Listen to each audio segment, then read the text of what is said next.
Hello guys! Good day to everyone! Kumusta po kayong lahat? Sana po ay nasa mabuti po kayong kalagayan. At mag-update lang po tayo sa ating YT channel. Ngayon po ay nutusan ako ni Amo na magpakulo sa tea niya. Di ko alam, mga dahon-dahon at mga bark ng kahoy naman yung pinakulo niya sa akin. At yun, titignan natin ang ating ipapakulo na dahon-dahon. Yung ating pakukuluan na na tea ni Amo. Pakukuluan natin siya ng 1 hour and a half. Ewan ko kung para saan to. Ayan mga damo-damo. Diba? Damo yan sa atin, sa Pinas. At may mga bark-bark ng kahoy. Ayan. Pakukuluan natin siya at paliliitin yung apoy. Ayan. Kasi dapat daw maliit lang yung apoy. At tayo ay magluluto, magpa-fried rice tayo ngayon. Yun ang ating kakainin. Maglalagay tayo ng chicken. Konting chicken sa ating fried rice. Kunti lang naman.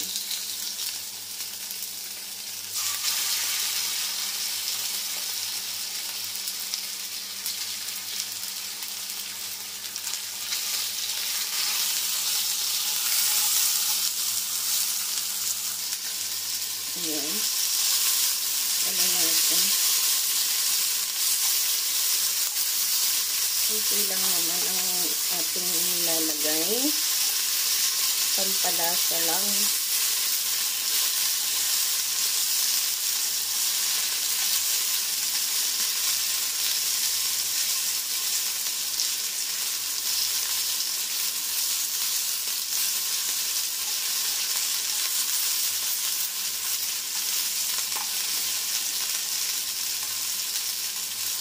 Ilagyan din natin ng itlog.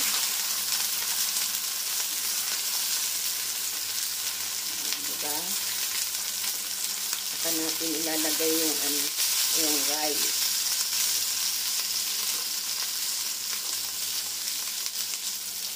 Ayan.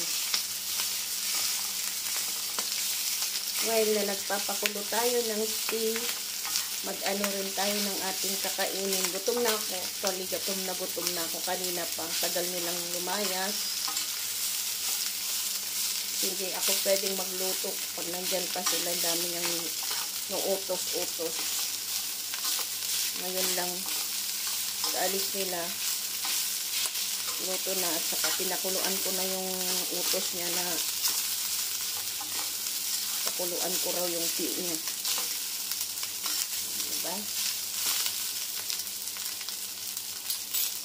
Ganyan lang naman ang pagkain ko. Ayan.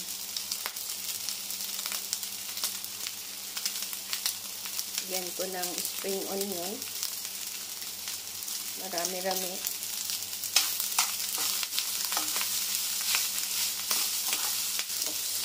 Masyadong malakas yata yung apoy.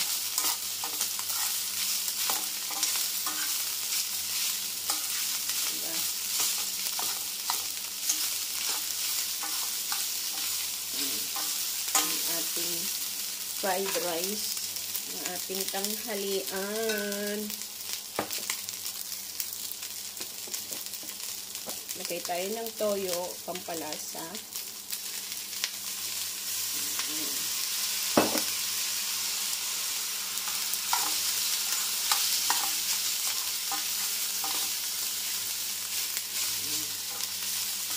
Yummy. Bakit kaya nag-abroad ka pa? Ganito lang din naman kakainin mo.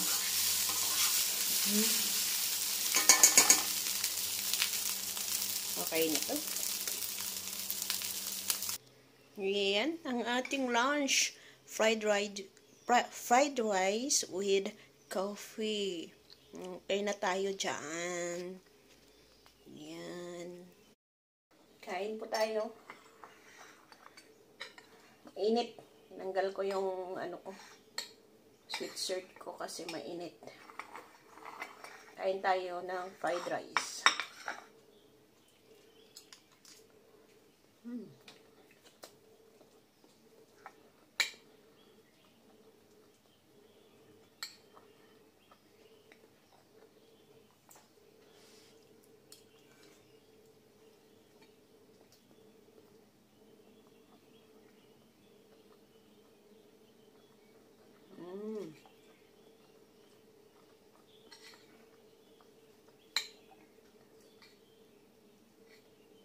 Hindi talaga matatanggal sa akin pag nag-fried rice ako, kailangan may kape.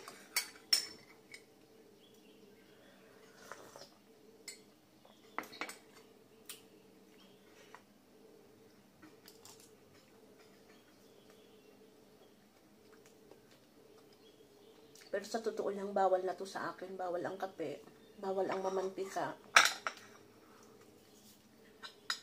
So, nakain pa rin. Wala na akong makain. No choice na ako eh.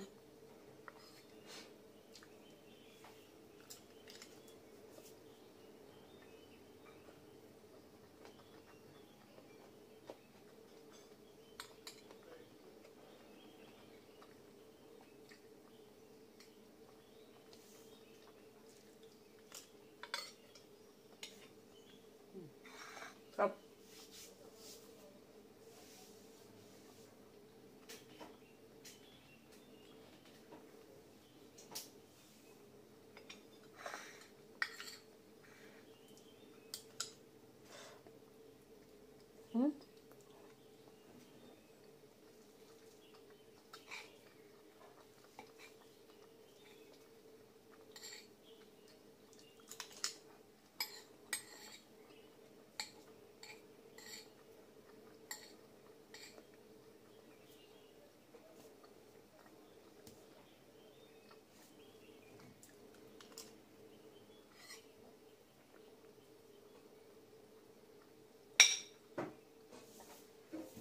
Malis sila amo.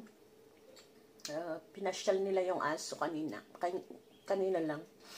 Ewan kung anong oras sila babalik. Pero babalik sila eh. Sila yung mag-aakyat kay Tik-Tik kasi naka-short lang si among babae. Balik nila. Then, kakain sila sa labas. Kaya magpapahinga ako. Pero marami pa akong gagawin. Linis pa ng kwarto nila.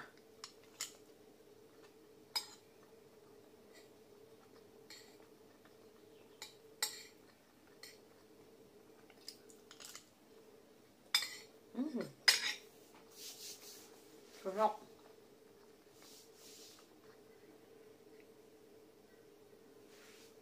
Ako naliligo.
May tanong ako.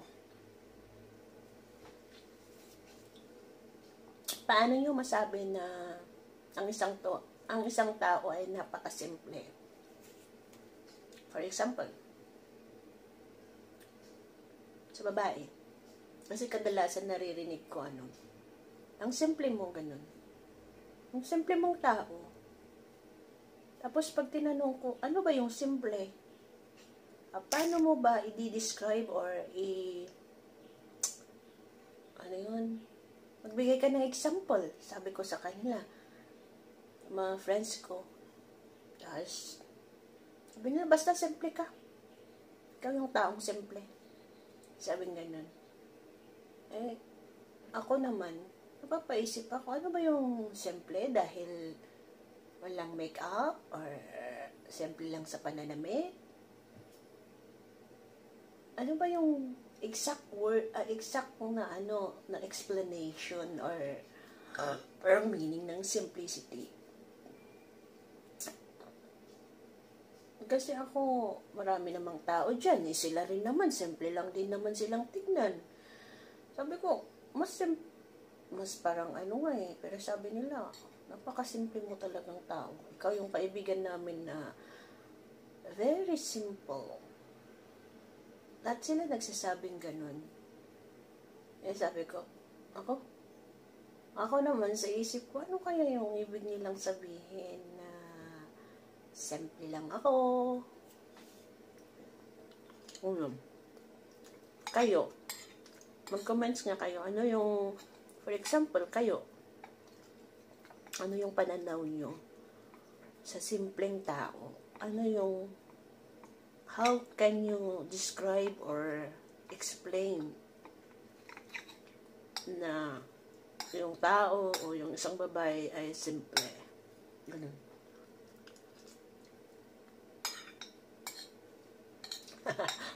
Nag-off pa na.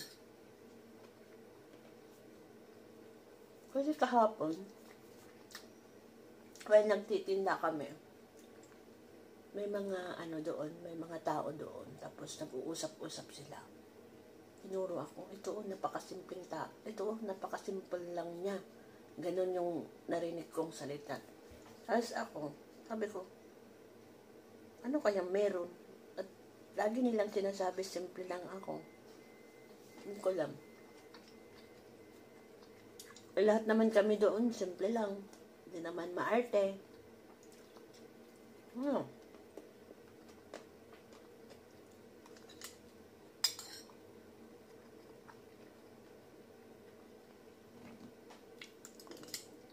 Busog na ako.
Thank you for watching. God bless you all. Sana'y nag-enjoy kayo sa panunood sa aking pagkain ng fried rice at pag-inom ng kape. Ayan. Sa mga hindi pa nakasubscribe dyan, please press subscribe and press notification bell para ma-update po kayo sa mga susunod ko pong i-upload na video. Thank you. God bless and bye-bye.